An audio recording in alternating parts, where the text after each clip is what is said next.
ሃይ ጋይስ ለዚህ ችግር ተጠያቂው ማን ነው? መፍትሄውስ ምንድነው የሚለው ዙሪያ አይደለም ወይ በቃ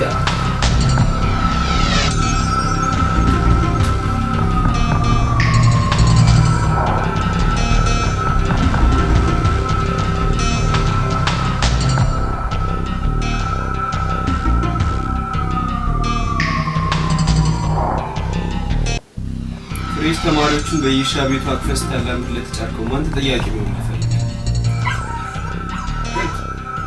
ሃይስኩል እያለ እንኳን ሲጋራ ታጭስ ሲጋራ የሚሸጥበት ሱቅ የማትላክ የቄስሽ ነበር። ዩኒቨርሲቲ ገብተህ ስታጭስና ስትቅም ተይዘህ ተባረርክ እና ስለ 3 ወራት ትንሽ አታፍር?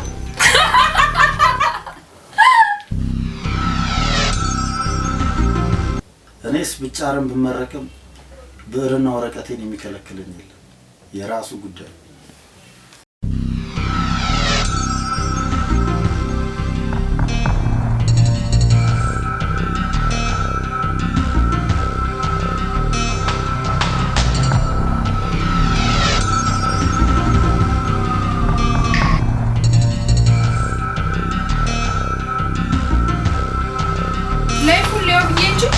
ማዘር ቅሪብ ላይ ነበር ወደ ዩኒቨርሲቲ ሲመጣ I don't care about this እኔ ገና ትምህርት ያስጠላል የማልፈልገው ዲፓርትመንት ስመደብ ነበር። የራሱ ጉዳይ። እኔስ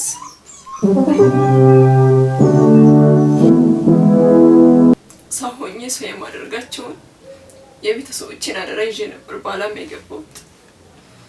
አባቴ ተሸክሞ እህቴ ካፌ እየሰራች ነበር ያስተማሩ። ግን አንዱ ሌክቸር አብርሽን ካልማገጥሽ ብሎ ግሬዴን አበላሽ። በከሰውን ከኔ እሱ ድምፅ ቅርብ ነበር። በ3.4 የገባው ተማሪ ያለ በደል ወደ ቤት ልመለስ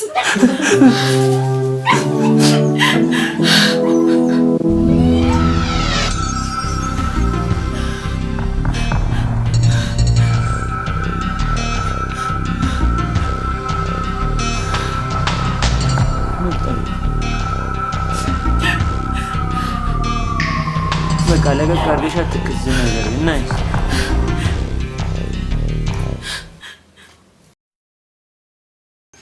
በቃ ወደ መፍትሄው ሐሳብ እንግባ። በቃውን ወደ መፍትሄው ሐሳብ እንግባ። የ11ኛውን ሰዓት መራራ እውነት መቀበል ግድ ሆነ ማለት ነው። አማራጭ የለም። ቤት መከራየት ከዛ ፋስት ፉድ እና ፋስት ቢዝነስ ያስፈልጋል። ፋስት ቢዝነስ ካለ ደግሞ ፋስት ፉድም ሆነ የቤት ኪራይ ይኖራል። እና ፋስት ቢዝነስ ይጀመር ከተባለ ወንዶች ሂዱና ሞባይል ገሽጣችሁ ፖሽታችሁት ካችባላ ምኑ ነው እንዴ? ሞባይል ገሽጣው ምኑ ነው ፋስት ቢዝነስ የሚሆነው እንዴ? እውነቱን እኮ ነው። ፒፕሉ አልበላም አልጠጣም ብሎ ወይም ደግሞ ዲያስፖራ ዘመኑ ተነዛንዞ ማለት ነው። ይሄን 4000 በስማርትፎን ይዘና በሰንሰለት አስሮ ፓንት ውስጥ እኮ ነው የሚከከው። ከየት ልናገኘው ነው? እኛ እንቹ ለማድረግ እንኳን እንዳይመች የሚደውሉትም የሚያነሱትም ፌርማታና አደባባይ እየጠበቁ ነው ደስ ሲሉ እና ፍሬንዶች በጨለማ ተከትለን ሃንግ አድርገን ሮጠን ሞባይል ገሽልጠን ምናምን የሚለው ፋስት ቢዝነስ አይመደብም። ይሄ ስትራቴጂካል ኤንድ ሎንግ ፕላን ቢዝነስ ነው። አልገባንም። ትምህርት አልገባ ብሏችሁ ከዩኒቨርሲቲ ተባረራችሁ።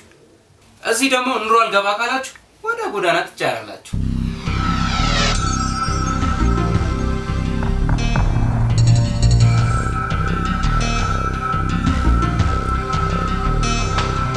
ቤተሰብ አንገቱን ከሚደፋ እችን 6 ወር ዋጋ ነው። ያው ኔክስት ቸክለን ማለት እናማ ለሶኬት ይደወላል ታገኙታላችሁ። This one is the best decision.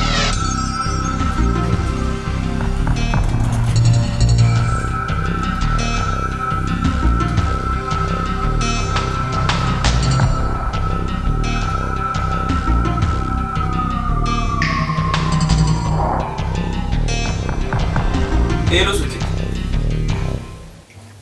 ባንድ ጥሪ ተፋረግሽዋ። ልክ ነሽ እባክሽ መፍዘዝ ለበጓው ማልበች ይኸውልሽ ሶኬት ፋስት ቢዝነስ አስፈልጎኝ ነበር። 3 ሲል ሊሆኑ ችኮች አሉ።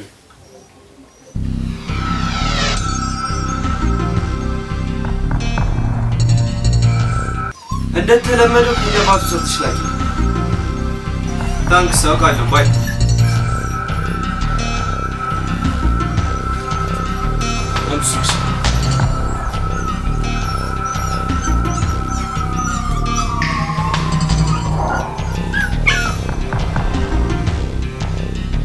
ይኸውልሽ ስልኩ ደውሉና አግኝቶሽ ተነሱን ታላችሁ እሳቸው ለካያሉበት እናንተ አሁን ሴቶች እየሰራችሁ ነው ውዝግብ እና ስልኩ እንዳያዝ እና የሳሪት ነው እዚህ አክሽን እስከ ዳር ትንሽ ቀና ብዙም አታጋገሪ አንገም መጥፋት የለብሽ እንጂ ብዙም ሀሳብሽ ነው አንገም